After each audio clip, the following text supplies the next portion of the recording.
Hi everyone, it's Mel with the Quilting Room with Mel, and today we are looking at a universal sewing machine model KTBR. Okay, let's look at the stitching that we have. We have the straight stitch. The manual is actually Zig Zag, our traditional Zig Zag.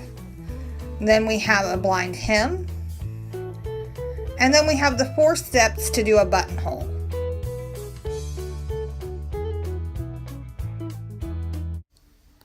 Okay, then we have a serpentine stitch and a very similar zigzag type stitch that I'll show you at the end of the video. This is our stitch length knob. It goes from 0 millimeters up to 5 millimeters. And then we'll set that back to 2 so we can sew on it in a minute. And this is our stitch width selector. You push the button in, then slide your lever over, push the other button in, and slide it in to lock it into that width. Okay, let's wind a bobbin on the machine. The first thing we need to do is get our thread into the tensioner in the back. That's also where you adjust if your bobbin's not winding properly. And then there is a little eye there on the side. We're going to pull it through there just to help keep it from popping out when we wind the machine. It takes a standard class 15 bobbin, and then basic, just put it through the hole in there, pop it down onto the spindle, and then push that over to engage the bobbin winder. Do not forget to disengage the clutch on the side of your machine so that you can wind the bobbin without the needle going up and down.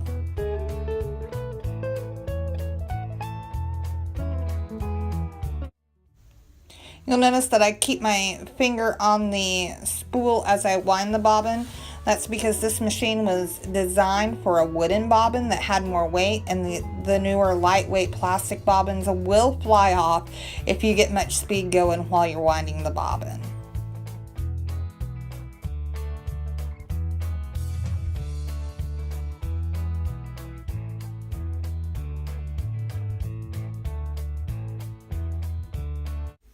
Okay, now we'll install the bobbin. You lift the little lid up and you can see in there where the bobbin case goes.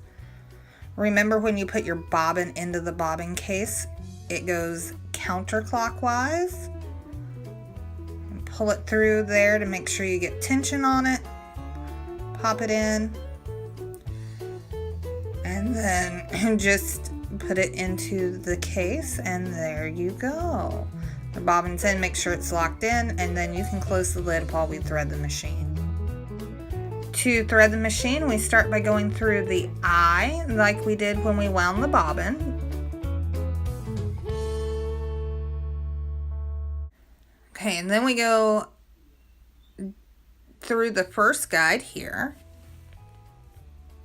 through that, down to our tension, around it, make sure to get it behind the take-up spring, underneath the thread guide, and then through the next one so we can get up here to the take-up arm.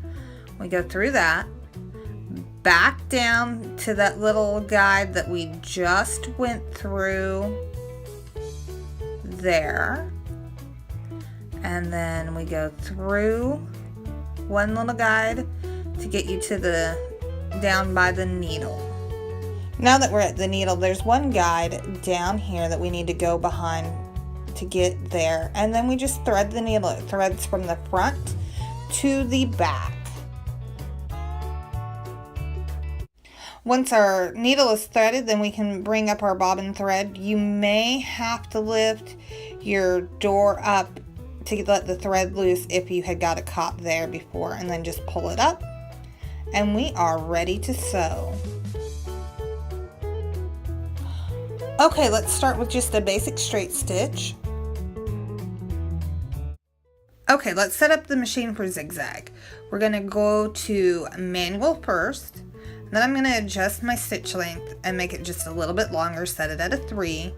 And then I'm going to set my stitch width so that it actually zigzags. If you leave it at 0, it will continue to straight stitch. Okay, here are our stitches. There's the straight stitch and the zigzag. And now let's move on to some specialty ones. For our specialty stitch, we're going to do the 3-step zigzag type stitch, the one that you may think is actually zigzag on the machine dial.